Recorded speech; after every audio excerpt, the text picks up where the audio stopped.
Welcome back to the Wall Street Podcast. Our deep dive today unpacks key insights from the Wall Street Journal Weekend Review, published August 16th and 17th, 2025. This report gives a concise overview of global markets, trade dynamics, and significant domestic economic shifts. Our mission, as always, is to distill these complexities into clear understanding for you. Right, and this review offers a pretty comprehensive lens. It extracts critical data points and their implications. Okay. Invaluable for informed decision-making, really. Indeed. So kicking off with market and trade highlights, we see some pretty compelling shifts. In tech, for instance, the AI coding startup Cognition, they recently secured nearly $500 million. Pushing its valuation to, what was it, $9.8 billion? Exactly, $9.8 billion. And its product, Devon, acts as an AI software engineer. Now, this massive valuation, it isn't just a big number. It signals, I think, a fundamental shift in venture capital. Definitely shows how aggressively investors are betting on AI. Betting it can redefine even complex tasks like coding. Yeah, potentially disrupting traditional software development entirely. It really highlights where the, cutting edge of tech investment is headed. On another note, though, Kyivstar, the Ukrainian firm, it debuted on NASDAQ. Ah, yes, and experienced a 9.3% fall, which kind of provides a contrasting perspective on market debuts, doesn't it? It does. A reminder that not every tech-related listing flies high immediately. Absolutely. And looking broader globally, European capital markets are, well, expressing significant concerns about U.S. dominance. You see that clearly with London listings, right? Down a fifth in 5 years? Precisely. And think about this. NVIDIA's $4.4 trillion market value now nearly matches London's entire market capitalization of $5 trillion.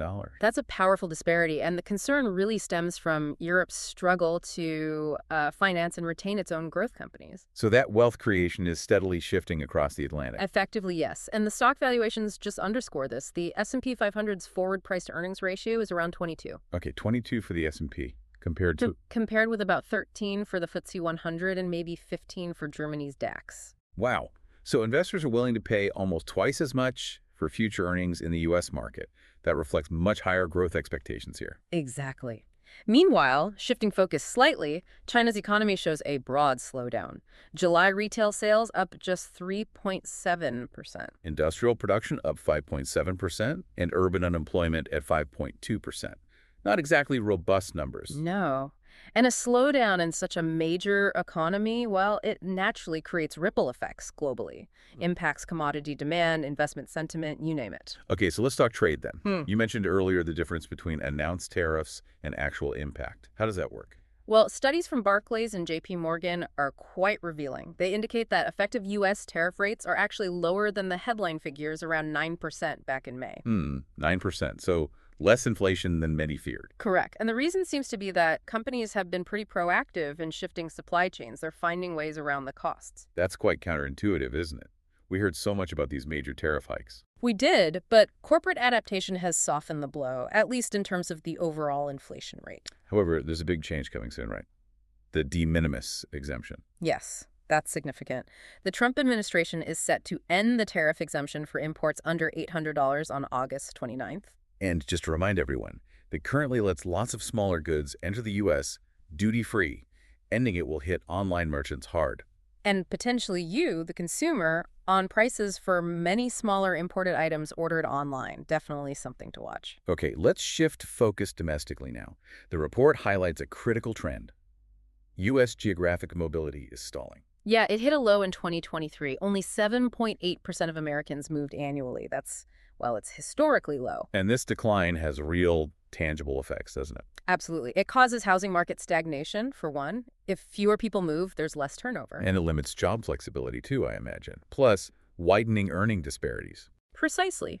It particularly affects young professionals, maybe just out of college, trying to find the best jobs, if you can't easily move to where the opportunities are. It creates economic bottlenecks and potentially holds back earning potential long-term. Exactly. So thinking about the impact on the general public, on you, our listener, these trends are all interconnected. Market shifts, trade adjustments, mobility issues. Right. They directly influence daily life. From the prices you paid due to those tariff adjustments we discussed, to housing access, even your career choices. So understanding these dynamics is really crucial for personal and professional financial planning. It's about being prepared. Not just reacting to headlines, it's about seeing the underlying currents. Analyzing these interconnected global and domestic shifts gives you that more granular perspective.